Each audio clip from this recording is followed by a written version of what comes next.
Hello, this is the Watchdog, and welcome back to Fun with Watches. If watches weren't fun, you'd only need one. Today we're going to review the Mini Focus MF0491L Bullhead Chronograph.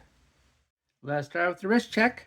I'm wearing this Addies MY1803, and Grogo's wearing my Liege 8956. Grogo said Mando sent the droid EG-86 to Peliamato for repair and maintenance. Later on, Mando came back to pick up the droid, but it wasn't there. He asked her what happened. She said, EG come, EG go. Hello, this is Editing Watchdog, and I have a little clarification to make before this video. I had just shot and edited this review, and when I went to put together the affiliate link, I noticed that Mini Focus is marketing this watch as a woman's watch. I do not remember such marketing when I ordered the watch, so either I was kind of oblivious when I ordered it, or Mini Focus has shifted focus.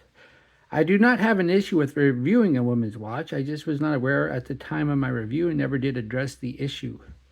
During the review, I complained that the watch is just a hair too small for me, but I still think that 38mm is a man-sized watch. I am not sure that I agree with Mini Focus's new assessment. For example, the very first Rolex Submariner was 37mm.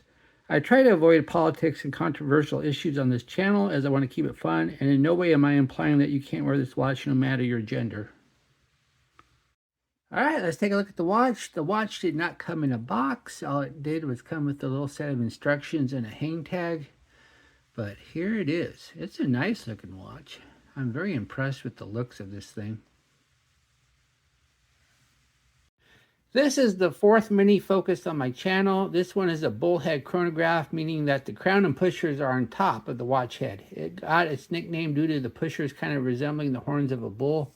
They aren't very common anymore, as their original purpose was to make it easier to operate when driving, but we hardly ever use watches for their original purpose anymore. We buy them because they are fun and we like to look and respect the history and heritage. This is an homage to the Citizen AN3660, with the biggest difference in looks being that the Citizen has a black bezel. This Mini Focus is a small second chronograph, but at least it has a sub-seconds, which means it is somewhat useful as a timing device. I won't complain about the small second chronograph hand since there is no tachymeter on the bezel rehaut. This watch comes in 5 different colorways. I chose the Panda, although it is a silver dial and not white. The silver really works. There are also blue or green dials, although the green does not have the orange second and sub-dial hands. There is also an all gold and an all black. The watch is 35.6mm at the bezel and 38mm at the case. Yeah, 38mm doesn't sound super small, but since the bezel's so big and the dial, it just makes the dial look really small, so it makes the watch look really small. Then it's only 41mm lug to lug, and it's 12.5mm thick, which doesn't sound very thick, but since the lug to lug is so short, it looks thick. Has an 18mm lug width, and it tapers down to 16, and weighs 92 grams on the supplied rolled link bracelet. We have a chrome plated bezel. Once again, on the Citizen, the bezel's black, but I kind of think I prefer the chrome. Then we have the dial. The dial does have a sunburst effect, and it's silver, not white. Then it just says Mini Focus up top and no other writing on it other than the numbers for the markers and subdials. Then we have a rehaut, which some people would call a chapter ring, and it's got the minute counters. And then we have the indices, and they are short batons. And we have squares where the subdials are.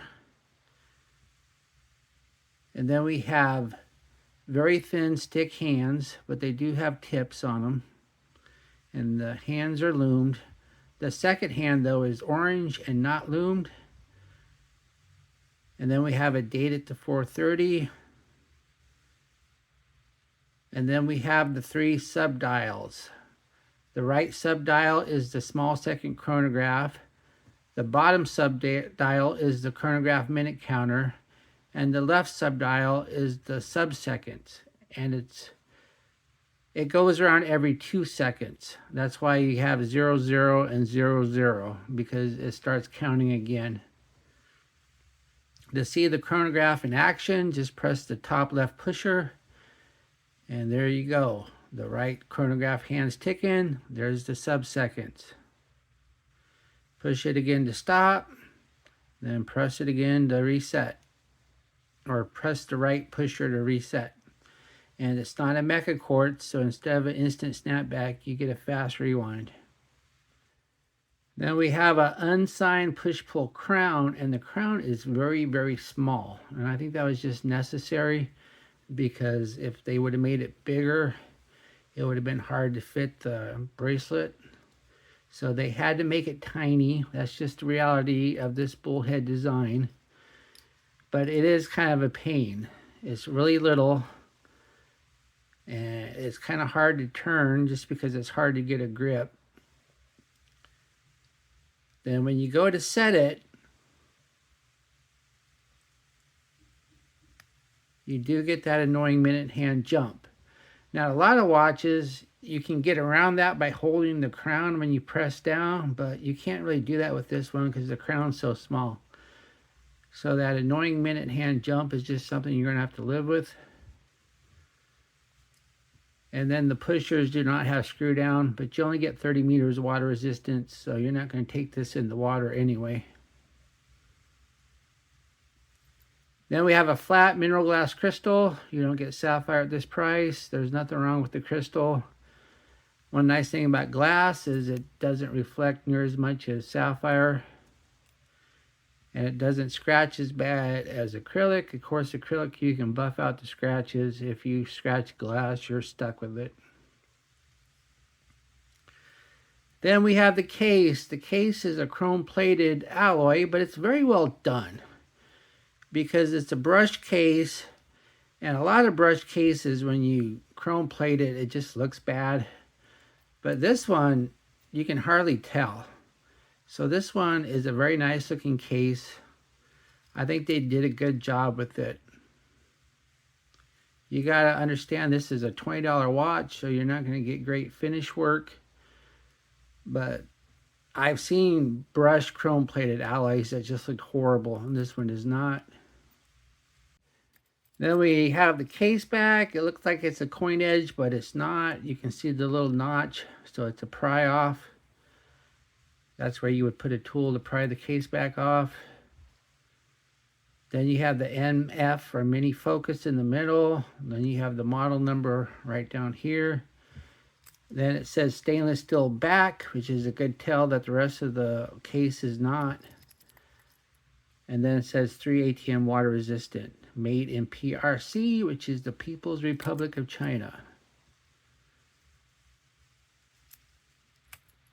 Underneath the case back is the Langerson LD57. I took the case back off to verify. And if you look real close, you can see LD57, no jewels, Langerson company.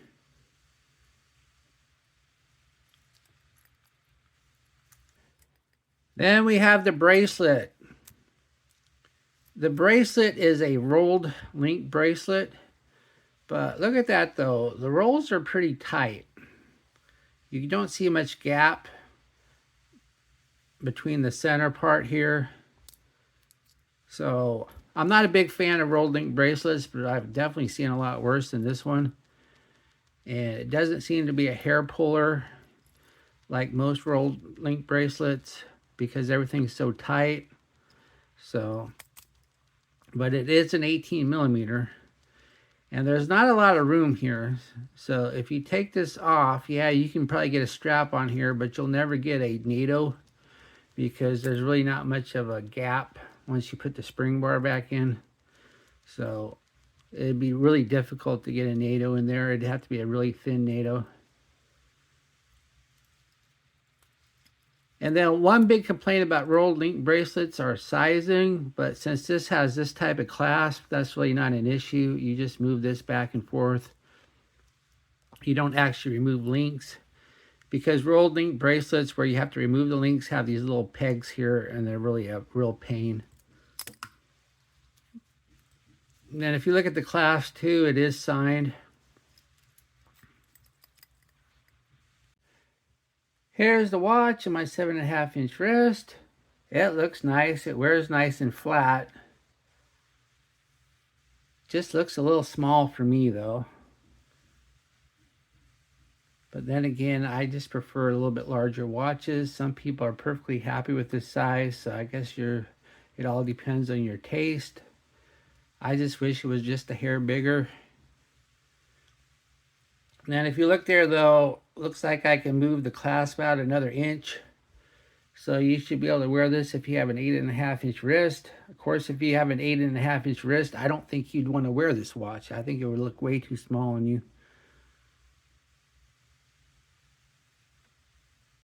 Here we are in the loom room. This is a $20 AliExpress watch, so we can expect $20 AliExpress loom.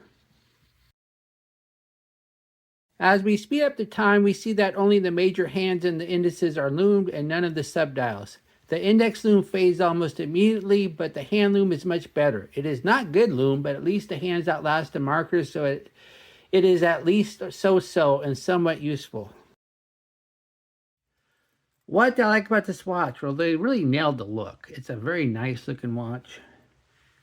It's very light and comfortable. And the chronograph, even though it's a small second, it does have sub-seconds, so it's actually useful.